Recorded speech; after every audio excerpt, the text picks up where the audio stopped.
L'Angleterre, il faut jamais enterrer les Anglais. Ça, c'est une évidence dans le football. C'est comme les Allemands, c'est des équipes qu'il faut pas enterrer. On a pensé un peu trop vite que les Anglais ne seraient pas capables de s'en sortir parce que Wayne Rooney est pas là, parce que il y a des blessés, parce qu'il y a des voilà. Bon, et à l'arrivée, on se rend compte que l'Angleterre est finalement pas si mauvaise que ça. Ils ont beaucoup défendu. Moi, je suis rassurée sur l'équipe de France. Je sais que ça peut paraître un peu bizarre vu le match qu'ils ont fait. C'était pas du très beau football.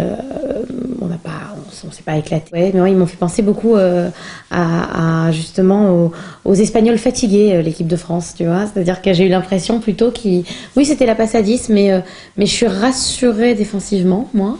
Et puis j'ai trouvé Nasri très bon. Voilà, il est pas champion d'Angleterre pour rien. Le match Espagne-Italie, moi j'ai senti tout simplement, et c'est ça qui m'a étonnée par rapport justement à ces deux équipes d'Angleterre, j'ai senti plus d'envie hier dans le match entre l'Espagne et l'Italie, et puis j'ai senti qu'il y avait plus de, même si le résultat est le même à l'arrivée, j'ai senti qu'il y avait plus de buteurs, et dans l'équipe d'Italie et dans l'équipe d'Espagne, et puis j'ai senti juste un niveau au-dessus, quoi, les Espagnols, même si...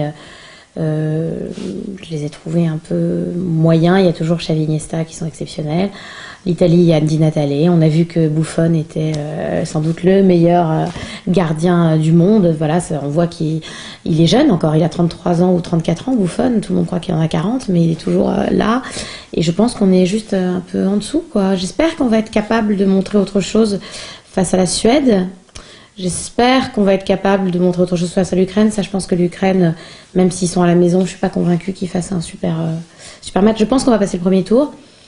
Après, tout est possible, mais bon, il va falloir montrer autre chose lors des prochains matchs quand même. Votre confrère Yolo disait que l'équipe était en construction. Elle est en construction, bien sûr, il a raison. C'est une équipe en construction parce que Laurent Blanc a pris il y a 2 ans une équipe complètement épuisée, fatiguée, qui n'avait pas d'envie, avec Domenech. Il s'est trouvé qu'il y avait des joueurs qui avaient mal fait parce qu'ils n'étaient pas tenus, comme Ribéry, comme Evra, comme Abou Diaby. Là, ils arrivent avec une autre confiance. Il faut se souvenir que Ribéry est arrivé, là pour les gens qui ne connaissent pas le football, en 2010, 2 mois après l'affaire Zaya. Que tout était extrêmement compliqué dans sa vie privée et que le football c'est aussi de la psychologie, c'est pas que du jeu. Donc Ribéry arrivait comme ça. Il y avait tout le monde savait que Domenech n'était pas l'homme de la situation, donc il n'était pas respecté par son vestiaire. Laurent Blanc est respecté par son vestiaire. Il a fait appel à des joueurs dont il sait qu'il peut les tenir. Laurent Blanc tient.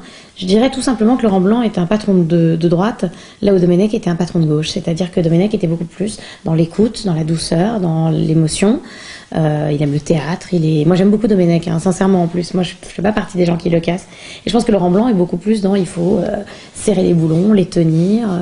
Voilà. Donc, c'est pas le même coaching. Donc, vous parlez du coaching, vous dites que Laurent Blanc les tient. Que pensez de Nasri qui, après avoir marqué un but, au lieu d'exulter, prononce ferme ta gueule en mettant un doigt devant sa bouche? C'est viril, c'est masculin. C'est tout simplement. C'est le football. C'est jamais. Moi, j'ai remarqué ce qui est le plus difficile à faire, c'est les interviews d'après match.